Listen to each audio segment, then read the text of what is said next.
کل سے وزیراعظم پاکستان عمران خان کا ایک ویڈیو کلپ وائرل ہوا ہے جو انہوں نے رحمۃ للعالمین کانفرنس سے خطاب کرتے ہوئے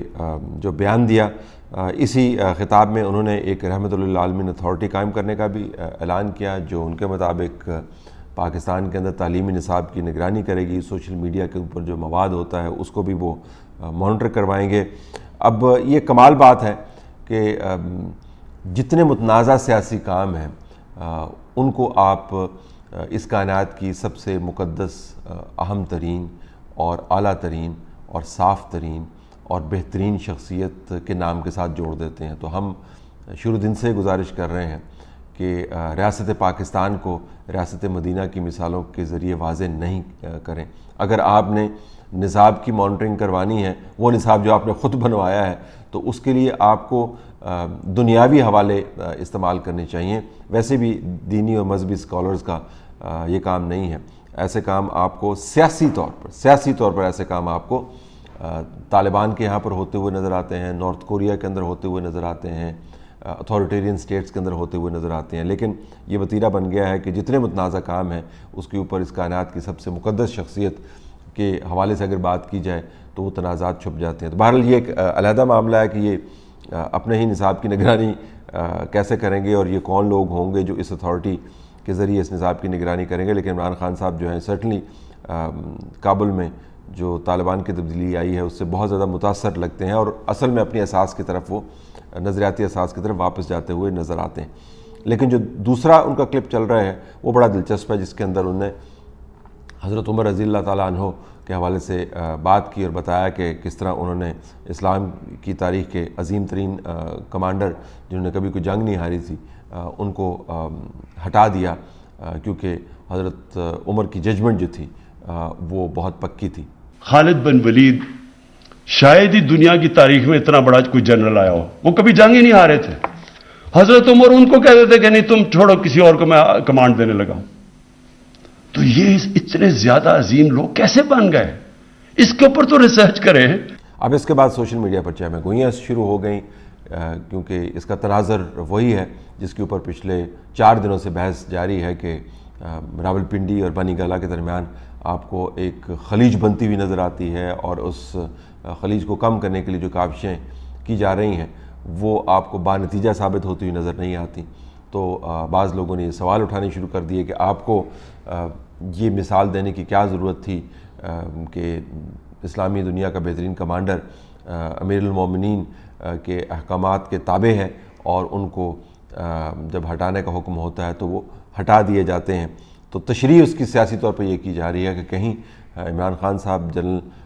باجوہ سے اس حد تک نالاں تو نہیں ہو گئے کہ وہ ہائی کمانڈ کو تبدیل کر دیں، کہیں کچھ ایسا تو پلان نہیں کیا جا رہا۔ تو اس قسم کی بہت ساری اسپیکولیشن آپ کو سوشل میڈیا پر نظر آئے گی۔ میں معلومات کی بنیاد پر آپ کو بھی بتا سکتا ہوں اور تجزیے کی بنیاد پر بھی بتا سکتا ہوں کہ ایسے ہونے کا امکان جو ہے وہ نہ ہونے کے برابر ہے۔ ایک تو یہ کہ اس کی کوئی منطق بنتی نہیں ہے۔ فوج کی طرف سے وزیر اعظم پاکستان عمران خان کو کبھی کوئی تکلیف نہیں پہنچی سیاسی طور پر، ان کے لیے وہ کسی زحمت کا باعث نہیں بنے۔ جنرل قمر باجوہ 3 سال سے جب سے حکومت آئی ہے، بلکہ شاید اس سے پہلے سے بھی آپ کو ایک دوستانہ روش اختیار کرتے ہوئے نظر آتے ہیں، آپ کو اس حکومت کی سپورٹ کرتے ہوئے نظر آتے ہیں، معاشی طور پر اس حکومت کو انیبل کرتے ہوئے نظر آتے ہیں۔ بہت سارے ایسے ایشوز ہیں جو فوج کی جورسڈکشن نہیں ہے، جس کے اوپر ہم اعتراض بھی کرتے ہیں کہ فوج کو یہ کام نہیں کرنا چاہیے، لیکن وہ کام کرتے ہوئے نظر آتے ہیں کیونکہ حکومت وہ کام کرنے سے قاصر ہے۔ سعودی عرب کے ساتھ ملاقات کرنی، معاملات کو طے کرنا ہو، UAE کے ساتھ معاملات کو طے کرنا ہو، قطر کے ساتھ معاملات کو طے کرنا ہو، امریکہ کے ساتھ بات چیت کرنی ہو، رشیا کے ساتھ معاملات طے کرنے ہو،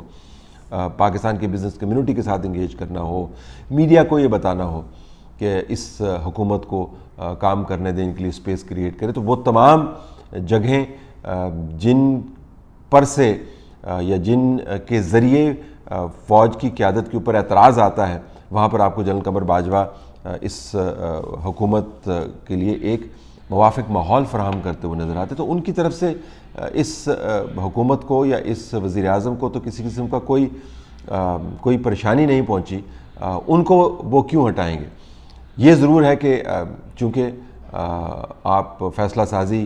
اس انداز سے کرتے ہیں کہ ایسے کوئی اپنی دکان بھی نہیں چلاتا، بلکہ ایسی دکان تو کوئی بھی نہیں چلاتا، کیونکہ جو بھی چلائے گا اس کی دکان بند ہو جائے گی۔ اس وجہ سے اپنے دوستوں کے ساتھ بھی جو ٹینشن ہے وہ بڑھ جاتی ہے۔ اب یہ DGISI کی نوٹیفیکیشن کے معاملے کے اوپر جس قسم کے سرپھرے پن کا مظاہرہ کیا گیا ہے وہ اس کی ایک اعلیٰ مثال ہے۔ ابھی تک جب میں آپ سے یہ بات کر رہا ہوں یہ اسٹیل میٹ اپنی جگہ پر برقرار ہے۔ فوج کی قیادت کی طرف سے یہ تبدیلیاں کر دی گئیں، ان کو اناؤنس کر دیا گیا، اور اب بعد از واقعہ اگر فوج کی قیادت کے لیے ایک امبیرسمنٹ کریٹ کرنے کی کوشش کی جائے تو ظاہر ہے اس کا آپ دوش یا اس کا بلیم جو ہے آپ فوجی سربراہ کو دے نہیں سکتے۔ یہ تو آپس میں ہمیں بتایا گیا تھا ایک پیج والی حکومت ہے، تو ایک پیج کے اوپر رہ کر اگر آپ اپنے کلیدی اپوائنٹمنٹس کے اوپر کوآرڈینیٹ نہیں کر سکتے تو امریکہ کے اوپر پالیسی بنانے میں کیا کوآرڈینیشن ہوتی ہوگی، افغانستان کے اوپر بیٹھ کر پالیسی بنانے میں کیا کوآرڈینیشن ہوتی ہوگی، وہ تو بڑے بڑے معاملات ہیں۔ اس کے اوپر تو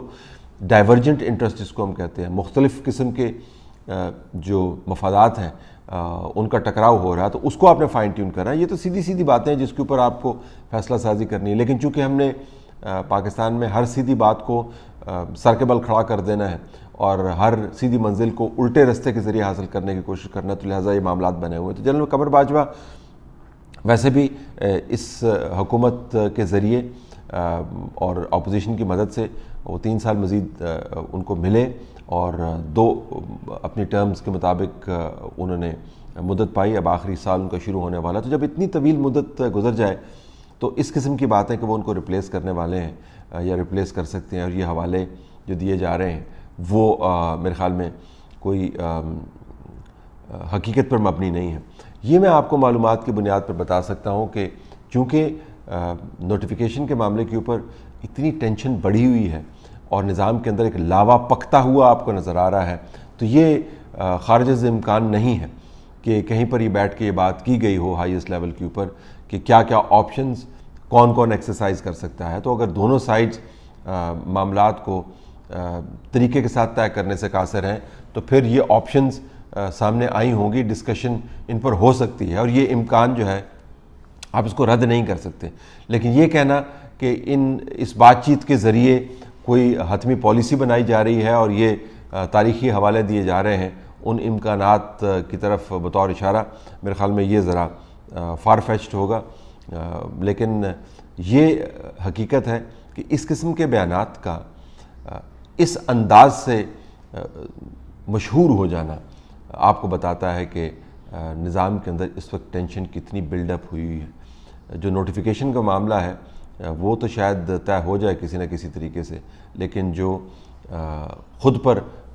کاری زخم لگا لیے ہیں اس نظام نے، اس سے نظام بچ پائے گا یا نہیں، اس کے اوپر ایک بہت بڑا سوال نشان ہے۔ میرا جو تجزیہ اس کے مطابق یہ بہت گہرے کٹس ہیں، اور جو بنیادی نظام کے حصے ہیں جس کے ذریعے یہ نظام سانس لیتا ہے اور زندہ رہتا ہے، ان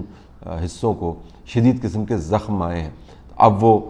بچتا ہے یا نہیں ان زخموں سے، یہ بات کی بات ہے، لیکن یہ معاملہ صرف نوٹیفیکیشن کا نہیں ہے، لہٰذا جو لوگ یہ بھانپ رہے ہیں ان کے لیے اس قسم کے حوالے جو ہیں معنی خیز ان کو لگتے ہیں۔ بہرحال فی الحال ہمارے پاس کوئی ایسی معلومات نہیں ہے کہ اس قسم کی